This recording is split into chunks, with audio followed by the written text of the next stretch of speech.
Hello everyone, how are you doing? This is MD Tech here with another quick tutorial. In today's tutorial, I'm going to show you guys how to log or sign into your Gmail account. So this should hopefully be a pretty straightforward process here, guys. And without further ado, let's go ahead and jump right into it.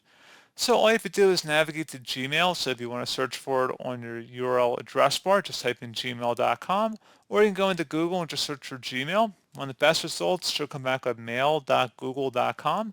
Go ahead and open that up.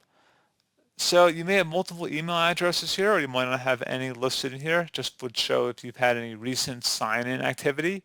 If you had it listed in here, your email address, you just could select it. Otherwise, you'll have to type in your email address. And then once you've done that, you will need to enter in your password. So I'm going to go ahead and just enter that in right here. And then I'm going to select next.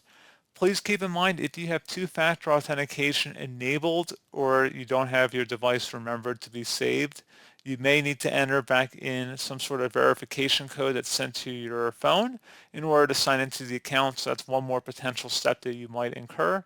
But that is pretty much it. So as always, thank you guys for watching this brief tutorial. I do hope I was able to help you out, and I do look forward to catching you all in the next tutorial. Goodbye.